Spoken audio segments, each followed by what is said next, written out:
राणा सांगा का इतिहास के रंगमंच पर उतरना और राजपूताना के साथ साथ भारतीय हिंदू इतिहास की दिशा और नियति को आकार देना 16वीं सदी की सबसे बड़ी घटनाओं में से एक है।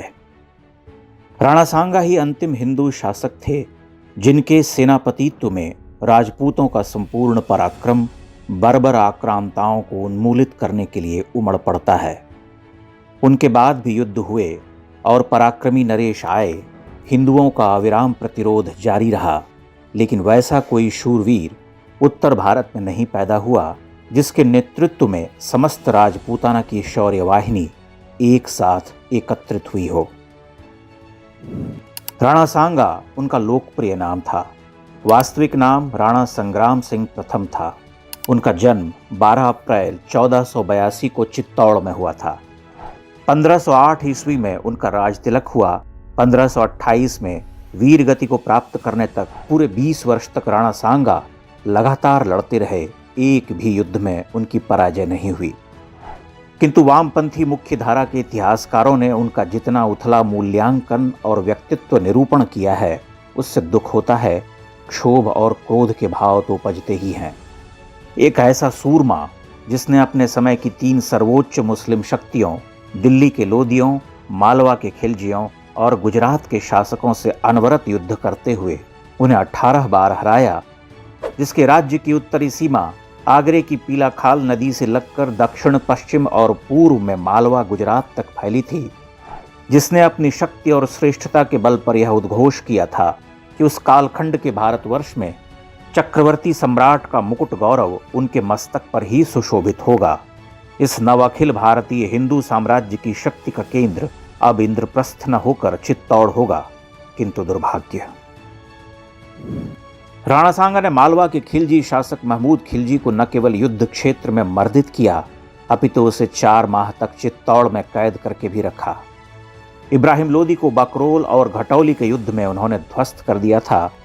गुजरात के मुस्लिम शासकों का दर्प दलन कई बार किया, उन्हें जीवन दान तक दिया, लेकिन ऐसे अप्रतिम योद्धा के जीवन से हिंदू समाज लगभग अनभिज्ञ है।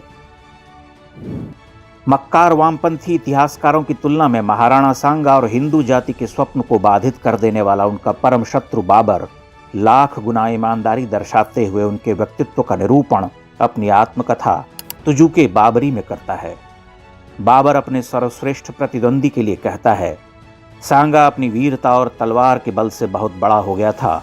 उसकी शक्ति इतनी बढ़ गई थी कि मालवा, गुजरात और दिल्ली के सुल्तानों में से कोई भी अकेला उसे हरा नहीं सकता था। करीब 200 शहरों पर आक्रमण करते हुए उसने वहां मौजूद मस्जिदों को ध्वस्त किया, बहुत से मुसलमानों को कैद किया। उसका मुल्क 10 करोड़ आमदनी का था। उसकी सेना में 1 लाख सवार थे।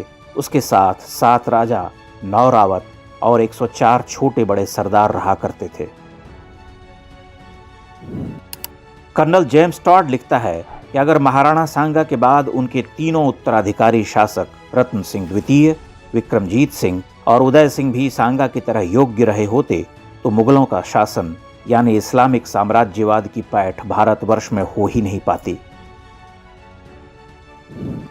महाराणा सांगा के ऐतिहासिक पुरुषार्थ का अवलोकन करने के लिए मुंशी देवी प्रसाद जी की महाराणा संग्राम सिंह का जीवन चरित्र और राय साहब हरविलास शारदा द्वारा रचित महाराणा सांगा पुस्तक पढ़ी जा सकती है। आश्चर्य है कि राणा सांगा केवल खानवा के युद्ध के लिए याद रखे गए हैं या उन्हें बाबर के हाथों एक पराजित सम्राट बनाकर रख दिया गया है। उस पराजय की भी अपनी विडंबना है। उस युद्ध में बाबर की सेना ने तोपों का प्रयोग किया था।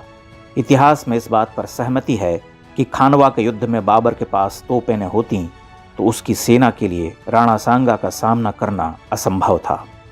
बताते हैं कि खानवा के युद्ध से राणा सांगा को मूर्छित स्थिति में युद्ध के मैदान से बाहर ले जाया गया था। तब उन्होंने शपथ ली थी कि जब तक बाबर को परास्त नहीं करूंगा, चित्तौड़ नहीं लौटूंगा। उन्होंने पगड़ी पहनना भी बंद कर दिया था। जब वह बाबर से बदला लेने की तैयारी कर रहे थे, तभी उनके सरदारों ने उन्हें जहर दे दिया। राणा सांगा का शौर्य भारत की हिंदू चेतना के लिए एक प्रेरणा है। एक आंख और एक हाथ न होने के बाद भी अपनी देह पर दर्जनों घाव लिए वह अप्रतिहत आस्था के नायक रहे। लगभग अद्वितीय, अन्यतम और अपराजेय।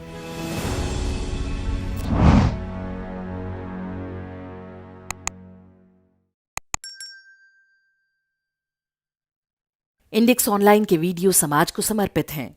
आप इनको डाउनलोड करके जैसे चाहे वैसे प्रयोग कर सकते हैं। चाहे तो आप हमारे टेलीग्राम चैनल से जुड़ सकते हैं। वहां सारे नए पुराने वीडियो आपको मिल जाएंगे। हमारे सोशल मीडिया लिंक हर वीडियो के डिस्क्रिप्शन में होते हैं।